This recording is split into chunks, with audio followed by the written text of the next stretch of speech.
My name is Verstar, aka the Alkebulan Trust, the name you can trust when it comes to all things reactions. And right now we're going to react to some home team history content. I've been meaning to do this for a while. In fact, I was going to react to something completely different, but this is the latest one. African queens who were present on the battlefield. So let's get straight into it. Before you get straight into it, let's see if you've got any shout outs for me to shout out. If you want me to shout you out, let's go. Anyway, let's go.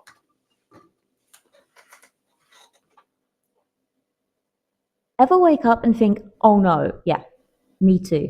Until I stop letting tequila make my life decisions. If you've been trying to drink less on nights out or at home and it's not quite been going to plan, there is a reason for that, and it's not you, and it's not your lack of willpower. Let me explain. I'm Christine, creator of Be Sober A.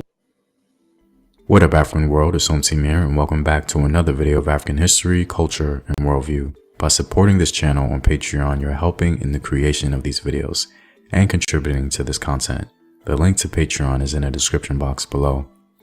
Black women throughout history have always been involved in movements or revolutions. They tend to be the unseen work behind the cause. When one considers the role of African women in warfare, we learn that they weren't just bystanders, but active participants and initiators of battle on the African continent. Today, let's discuss some of the most well-known warrior queens in African history. So here are some of the top 5 greatest African warrior queens in history. I wanted to start with a legendary queen mother mentioned in the oral tradition of the Maasai people, Princess Nzinga. Now, Princess Nzinga later became considered a sort of queen mother of the Maasai people, but the oral tradition begins her story as a princess. Her father was said to be a king of a region in northern Ghana. Not only was she hailed, as we were talking about Ghana earlier. Anyway, make sure you hit the subscribe button, hit the notification. Let's keep it going. Let's go. Make sure you like, comment, and share. Let's go. For her beauty. Oh, you're right, babes. Alright, babes.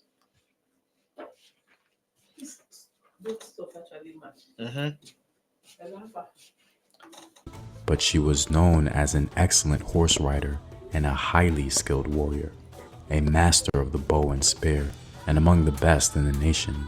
Her desire to get married caused some friction in her relationship with her father because he didn't want to lose such an excellent warrior to marriage. The legend goes as follows. Nzinga planted a beautiful field of wheat that impressed her father. Over time, Princess Nzinga allowed the field of wheat to rot. When her father inquired as to why she would do such a thing, she explained to her father that this is how he made her feel. Precious as you say I am, still you let me rot like the wheat in this field. Her father was... Pause. Bars. Now we are rewinding that. When you talk about the analogy, you make me rot like the, nah.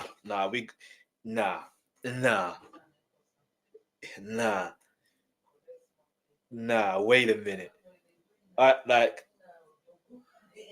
Wait a minute. Let's go. Best in the nation. Her desire to get married caused some friction in her relationship with her father because he didn't want to lose such an excellent warrior to marriage. The legend goes as follows. Nzinga planted a beautiful field of wheat that impressed her father. Over time, Princess Nzinga allowed the field of wheat to rot. When her father inquired as to why she would do such a thing, she explained to her father that this is how he made her feel. Precious as you say I am, still you let me rot like the wheat in this field. Her father was angered, hardened his heart, and locked her away in his palace. She eventually escaped, establishing her own nation in the region of Burkina Faso, and is recognized as the Queen Mother of the Maasai people. Queen Ngudi is also a legendary queen of Ethiopia. Her story principally comes from the Chronicle of Ethiopia of the 13th century. In another account, Ngudi was said to be a princess from a royal house in Aksum. One source says that she converted to Judaism and wasn't fond of the... By the way, I like the animation as well in this. I like the animation. I hope he continues with this type of theme, the animation. You know what I mean? I respect this. I respect this. Let's go. Let's go. The Christian empire of Aksum, likely due to her banishment. Vengeance was hers as she managed to amass an army and conquer Aksum, laying to waste many Christian churches and monuments. In the literature, she is sometimes referred to as Asato, meaning fire. Queen Gudi went on to rule for 40 years. So, Asato, what number is that in Igbo? That's I know my numbers, man. I know my numbers. I should know my numbers. Isn't it? You know what? I'll figure out. Years, initiating the start of a new Aksumite dynasty. The Gudi legend, as it appears in the chronicle, is partly based on historical fact. From other historical sources, it is known that around 970, Aksum was conquered by a queen who burned many churches. Damn. Queen Nzinga is one of my personal favorites. Her story 50 Cent allegedly is going to do a TV show on. Now, I don't know when it will happen. I do think he will do it. It's just a matter of when he will do it. And I think the person who was, chosen to play Queen Nzinga is Nigerian, if memory serves me correctly. Which is fine, but I think sometimes it's always best to kind of go with someone who is actually from that country. That makes sense, because then it just gives another level of authenticity. That's just my thought. The same way that Little Meech is basically playing his dad. You know what I mean? Um, you can't, um, yeah, you can't. So I'm trying to figure out what number that is. Okay, Asato is 8, but yeah, like you can't. It is what it is. You can act in it. If you could switch up accents and all that stuff, there, that's different. But now it gets me thinking about when African Americans get mad and upset. Well, some get mad and upset when Black British actors take on particular roles. Just like, you know what I mean? You're not from here, but like, you know what I mean? But anyway, let's keep moving. story is incredible, and there's even a movie about her life. Queen Nzinga was an African queen of the 17th century during a time when the Portuguese were trying to gain control of the region of Angola. She's remembered as a great diplomat and skilled warrior. The salience of Queen Nzinga's legacy is that she had a unit of armed female bodyguards and was literally present on the battlefield. Nzinga brilliantly played on African and European politics to position herself in power. She formed alliances with the Dutch to counter Portuguese influence, and she installed herself as singular regent on the thrones of Ndongo and Matamba. Portuguese alliance with other Africans in the region posed a serious problem for Nzinga, but ultimately they were unable to gain a stronghold. Let me find out that movie. I want to actually find out. Queen Nzinga movie.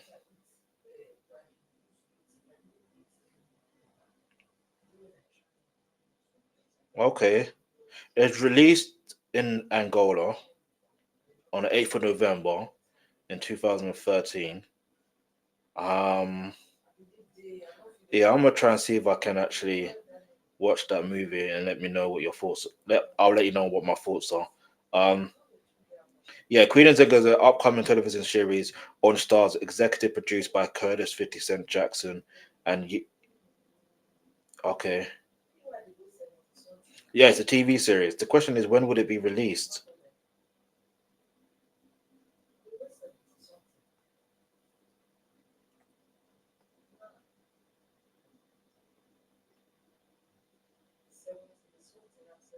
Okay, if it's still in development and knowing how that network is, it's coming out in 2027. I know it sounds insane for me to say 2027 as if that's true.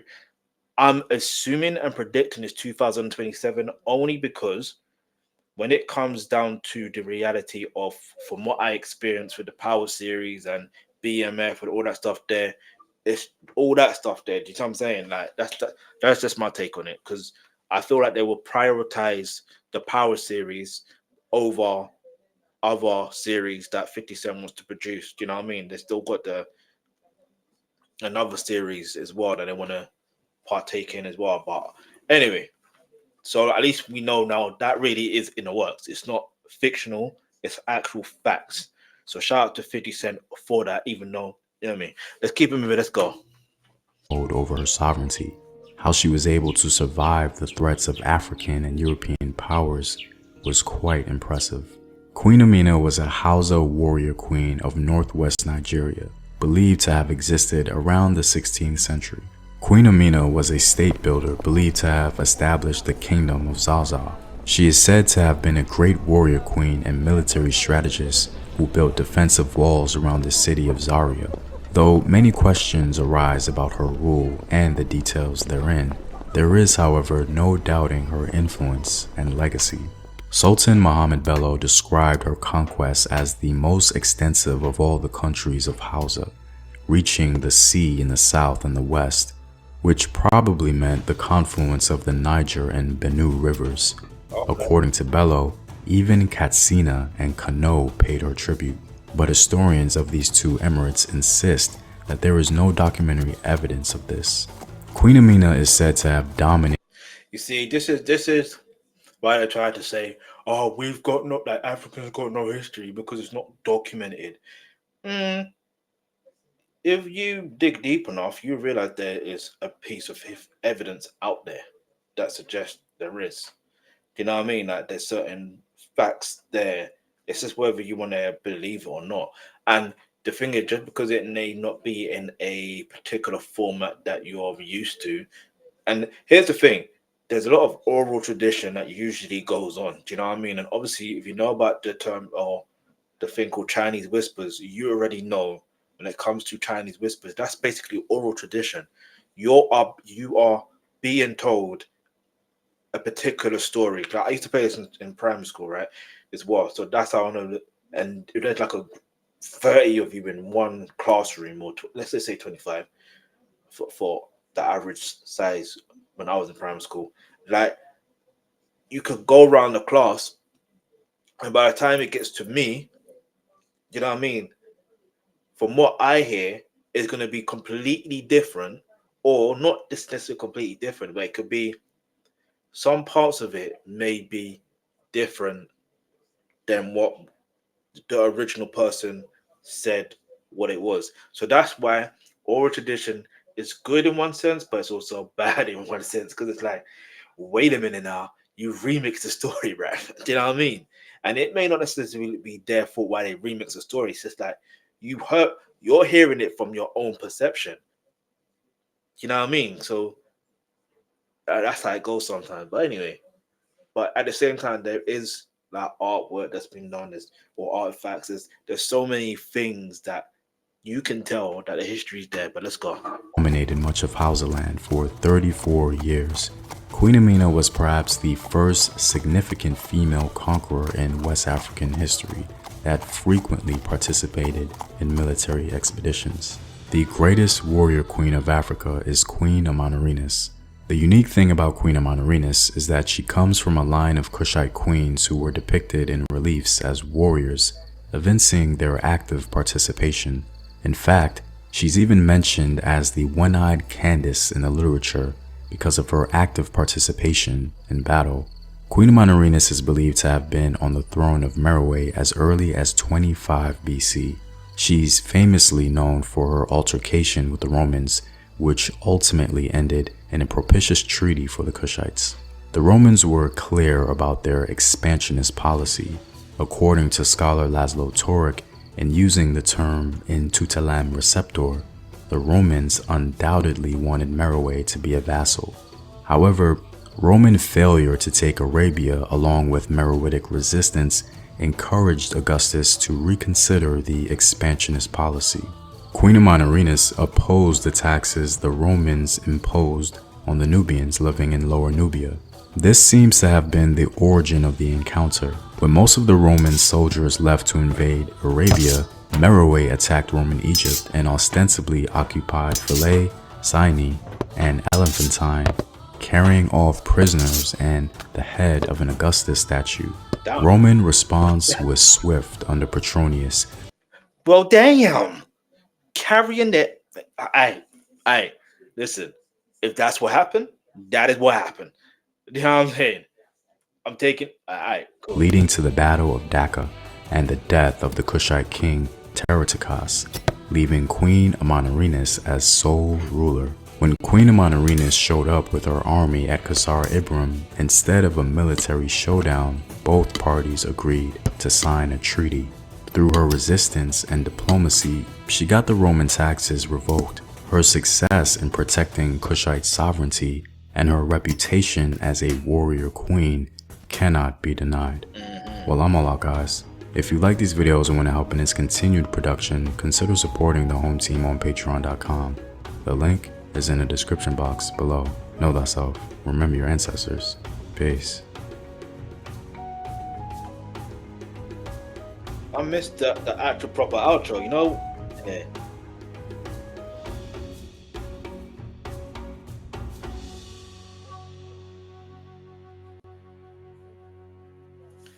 But yeah, man, let me know what your thoughts are on that as well. That was. I love Monday.com. What's Monday.com? You know what I mean? Like it's just one of those it's just one of those things where you look at it and you're like, yo, there's a lot of things that have gone on in history that, you know, if you don't, what's the word? If you don't, give me a second. If you don't focus about the history of what's going on, not even focus on the history that's going on. Let's break it down like this. When it comes down to history, right? There's things that you're going to be told. There's things that you're not going to be told.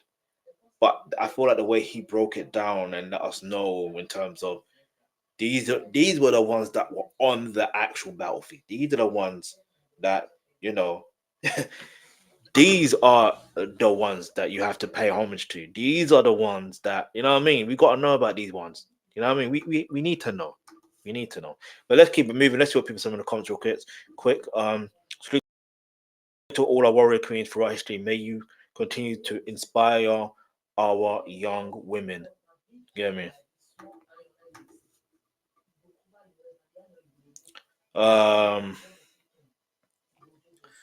You forgot Ntate Yala Mboje. She was the last Linje queen of Walo, a Jollof kingdom located in what is now northwest Senegal. During her reign, she defeated her kingdom from French colonization and Moorish invaders. Moorish invaders. Now that's very intriguing. I would like to know more. So, thanks for sharing. Do you know what I mean? See, look, great artwork. Hope the video gets a lot more views. It certainly deserves it. Once again, great content, and I like these new animations. Do you know what I mean? But yeah, by the way, let me know what your thoughts are. Who's your favorite? If you were to name one in terms of that needs to make a movie, because obviously we mentioned about Queen Nzinga's movie being made already, and there's going to be a TV series. Let me know what also needs a TV series. Which one? You can say all of them if you want to, but you can list out the one that you want to see the most. You know what I mean? The one that you will see the most. Leave your answer in the comments below. I'm not saying I'll be able to make it, but if I can, I'll try to. But that's not my profession, innit? and I don't know, I don't have knowledge on how to. Otherwise, I definitely would. You know what I'm saying? But yeah, let's just keep it moving. You want to shout out, leave it in the comments on the live chat, and I'll try to give you a proper shout out and all that stuff there. But yeah, that was very, very, very, very, very intriguing to me. Very, very intriguing. Um, so by the way, we're gonna react to something completely different.